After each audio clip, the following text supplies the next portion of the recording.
ask you a couple more questions. Sure. What's a day in the life like for Ray Fernandez, Mr. 88 in California real estate?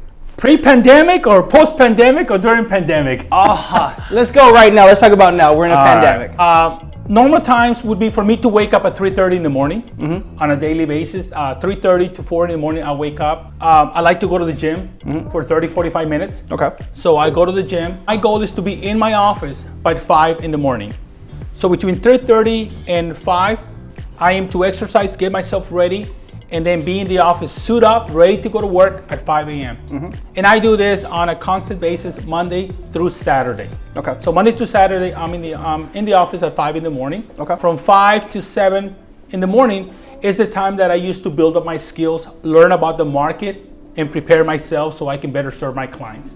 And those times I use also to role play, practice my presentations, my scripts, my dialogues, my objections, and really, really study the market. You know, without having market knowledge and without skills, how can you represent someone, especially when they're probably acquiring or selling the biggest asset in their life? That's right. And sometimes it's just their home, right? That's right. And then from 7 to 8, pre-pandemic, I would take that time to take my kids to school and make some follow-up phone calls and have some breakfast. Okay. Now, since I'm not taking my kids to school and they're staying home, they're doing in-home studies, right? Zoom. I use that time to further my knowledge about the real estate market, the economy, and everything that surrounds, and how it affects and how it can help our clients better leverage their goals to acquire or sell real estate.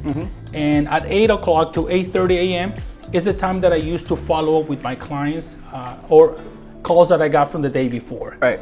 At 8:30 to 11:15 is the time that I am on the phones prospecting for business, lead generating, looking for business.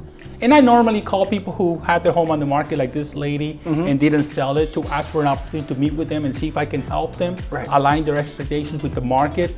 I call people who are trying to sell by themselves for sell by owners, right? Right, exactly. I call them to see if they want to give me a chance to help them out or give them some tips so they can sell it themselves. Can never forget where you came from, right? Can never forget that rejection day, yeah. And then I call around my listings that I just sold, my recent sales, people that I helped buy in the neighborhood. Because we know that when someone sells a home or lists a home for sale or buys a home, 2 or 3 more would eventually sell in the same neighborhood. Right. You know, you see a sign pop up and you're driving by like, man, look, our neighborhood is selling. I wonder how much our home is worth. So people get the idea, like, if they're selling, I could sell. They bought a home, why not? I could also buy a house. Yeah. So I do that for almost 2 to 3 hours a day. Then I do follow up again. I go and I follow with my leads, people that call me on my listings, referrals from friends and family, from past clients that are looking to buy, looking to sell, or they just want to get information about the real estate market. You know, it's not about selling, it's about informing the community what's going on with the market and see whether we can help align their expectations with the market. That's right. So I like to educate my clients. Around 1 o'clock, usually between 1 and 2:30, I know I take an 88 minutes lunch. I like to have lunch, you know, and if I don't have lunch, I go back to work. You need that extra 28 minutes to digest Abuela's tortillas, right? I'm telling you, man. I like to eat. I like to, especially when my lovely bride makes fine home food, you know. I just love it. During that time, you know, I take about an hour, hour and a half to do administrative work. I work on my files, my transactions, paperwork, just trying to find the nitty-gritty little things that are in the contract, you know, really try to pull terms together so we can do our job better for our clients. Right. Because, you know, we're in California and our real estate contracts are now 1 page. There are 10, 12, 15, 20, almost 50, 60 disclosures. I mean, there's a lot of documents. Right. We need to be well knowledge on those documents so we can explain to our clients what they're signing. And I believe in education, like I said earlier. Right. I believe that I need to educate my clients before they sign anything. And I'm very open-minded. If somebody wants to question my knowledge, bring it on. Yeah. You know, I am all about learning. If we're willing to converse, to have a conversation, let's learn about what's going on. So I prepare myself. And then between 4 and 6, I hit the streets.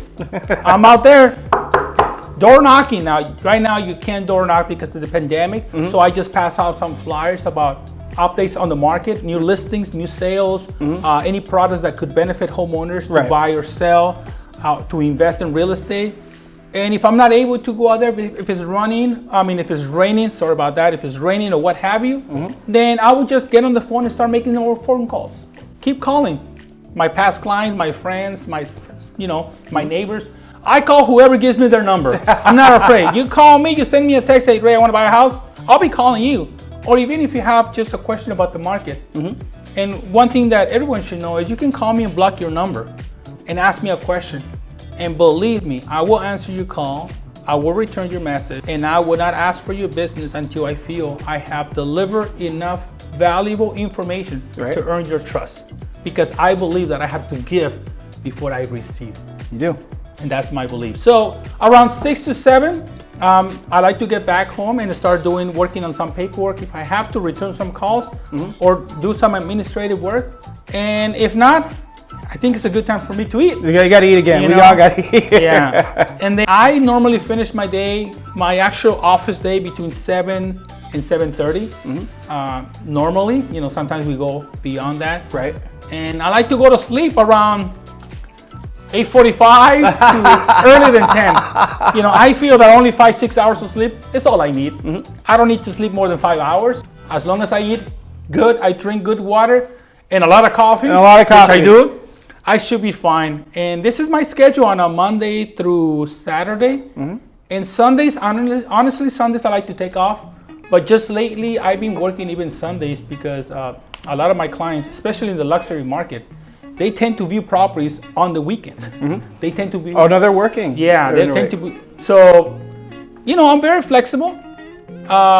During the week, I do have 3 schedules that I don't like to break away from.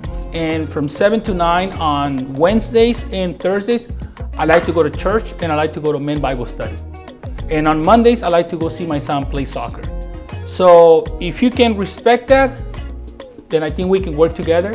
I have a very wide schedule. I'm available from 5 in the morning until 7 p.m. I think that is 14 hours a day that I can give you Monday through Saturday. I think Sunday, maybe you can give me some slack and I can have a day off. But if not, we can work it out. It's a mimosa day. Yeah, it's a mimosa day, although I don't drink alcohol. Oh, but, okay. Okay, but it's orange juice day. Yeah, that's me. So that's my schedule. Okay. You're welcome to follow me one day to see if it's true or not. I dare you. Follow me. I follow him. I can attest to that. And see the life. And the life of real estate for Ray Fernandez-Silva, Mr. 88 Days.